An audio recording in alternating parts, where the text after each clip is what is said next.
them on film. Taylor's, I think, leads the NFL. Ton of penalties. Anything stand out when you watch him? They hold a lot. So the funny thing is, I actually, and I tweeted this, he's actually right. I mean, the guys do hold. Juwan is the most penalized guy in the NFL this year, and I believe he leads the NFL in holding. Donovan, I think, has led the NFL in holding since he started playing in, I think, 2015 it was. Now, back to Willard and Dibs on 95.7 The Game. I like dudes like that. I like Mitchell Schwartz. Played for the Chiefs. He played with these guys. Nick Bosa's like, they hold a lot. And he's like, yep, sure do. Yeah. And why wouldn't you in a game where they're not going to call it as often as they do in the regular year? Well, we know this, but they do in all the games. Like they led the league in holding, and if you don't know this, he mentioned it a couple of times in his answers. The Chiefs are really good up the middle on the offensive line. They're not as good on the edges. So Nick Bosa and Chase Young, you would think, would be able to get some things done. The problem is, as he said, is, okay, you've got to learn how to rush the passer, but also contain everything else that's going on. And that's what makes the Chiefs so incredibly difficult, because Mahomes moves well, they set up screens well, and so if you're just burning by your guy, well, then sometimes you get to the quarterback and turn around and everything goes right by you. And so I think the 49ers need to do their best imitation of what they did against the Philadelphia Eagles, where they created pressure, but they did just a first-rate job of not losing containment. And Jalen Hurts, if you remember in that game, was, 3 carries, 21 yards, like something just totally chill that did not kill the game. And it ended up being a blueprint. We said it then. The Niners broke the Eagles. Guess what? It was true. It was confirmed yesterday by somebody on the Eagles' offensive line. Right. Lane Johnson was on the Dan Patrick Show. Listen to this. Really, after the 49ers game. Ready? Here we go. Yeah, I mean, I feel like as film piles up, and I feel like really after the 49ers game where, it's kind of them dismantling us, I felt like teams kind of piggybacked off that. So I don't know if it was something we were doing with our scheme-wise. Maybe the teams were on to what we were running. But it was a lot more difficult than what it needed to be because you've seen what the offense has been, and then you see that stretch, and it's, what's going on. He's admitting that the Niners broke him, and it also sounds, there's a little dig at Sirianni in there. Yeah. A lot more difficult than it needed to be. Huh. Yeah. And, teams turned out might have been on to us, and Sirianni didn't make the adjustments that you needed to make in terms of, going forward and figuring out how to evolve, because after the Niners beat them, they won one more game the rest of the year in the regular season and in the playoffs. One game. Yeah. And wasn't it against the Giants, I think? I think so. Yeah. Crazy. Wanted everybody to hear this, too. I thought this was really interesting. Teron Armstead plays for the Miami Dolphins, and therefore he was in the game against Brock Purdy and the 49ers the first time Purdy ever took the field. Jimmy goes down, and the foot is broken, and the Niners are trailing 7-3. Brock Purdy comes in. Niners end up having a runaway victory, and all of the Brock Purdy story unfolds from there with all of the winning last year, and now he heads to the Super Bowl. So the discussion around Purdy was put on the Chat Sports with Chase Sr. show to Teron Armstead, and this is what he said about Purdy. Brock Purdy is the real thing, and it's not those narratives they don't come from many credible avenues and outlets. He's the real thing. There's no question about it. It's crazy. His first game was against us. Garoppolo goes down first quarter, I believe, and Purdy was so unfazed by pressure. He was creating with his feet. He was making plays. He was impressive. First game. Yeah. Never heard of the kid. Now we all know who he is, and he's the real thing, man. He's a special talent. He's fearless. He's fearless. I think that's probably what I like about him the most. There it is, from somebody who's on the defense, like on a field trying to play against him.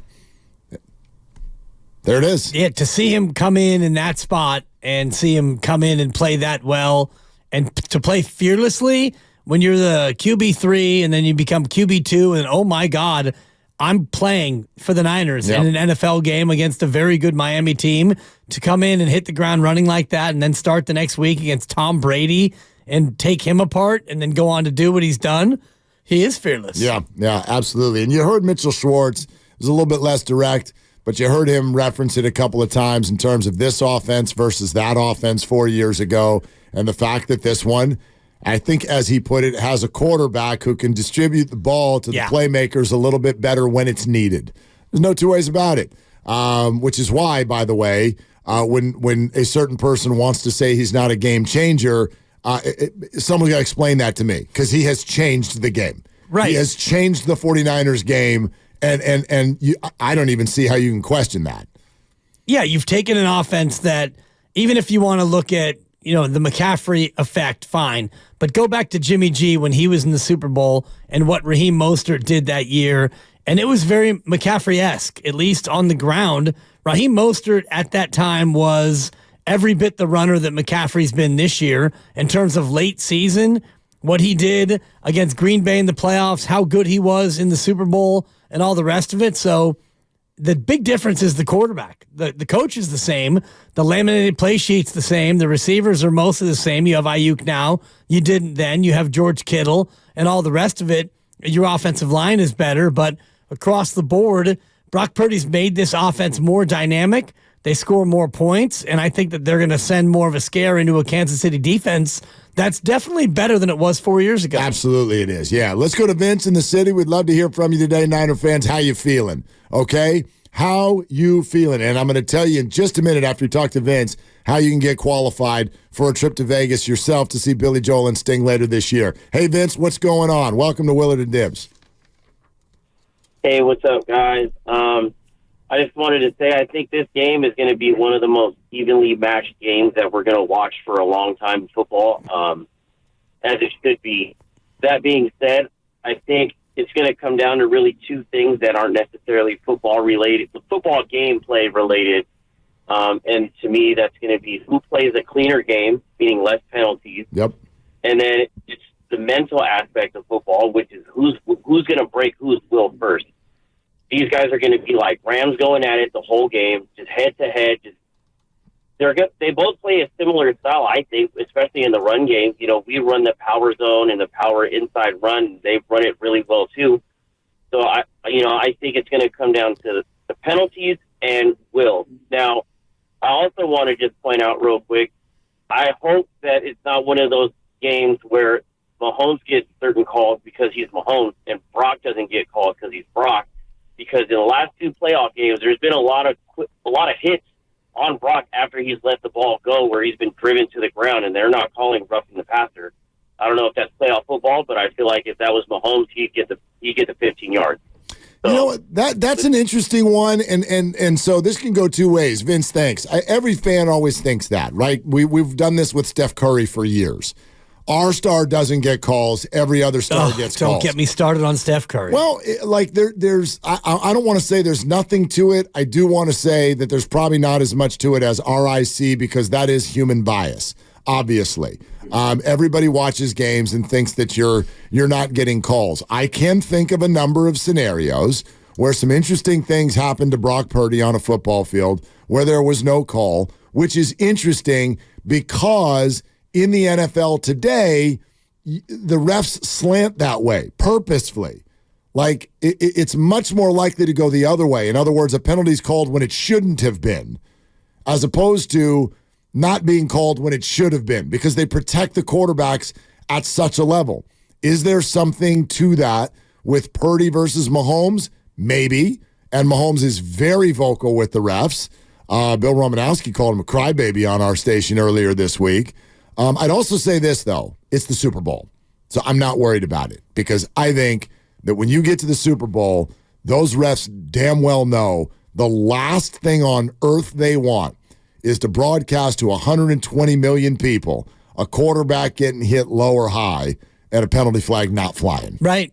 And I think if you look back to last Super Bowl, and that was last year, Philadelphia, Kansas City. There were 9 total accepted penalties, 6 against Philadelphia, 3 against Kansas City. And I think if you looked historically at the Super Bowl, you're going to find fewer flags than you normally would get in an average game. Looking back at last week against the Lions and the Niners, I thought there was a couple of calls, one either way, that could have been and should have been thrown, including the one on Brock Purdy where the helmet in the fourth quarter, he got absolutely lit up when he was mostly on the ground, helmet to helmet, and he got up off the ground with a bloody lip. That was a big miss that I thought that crew had last week. Yep, I agree with you.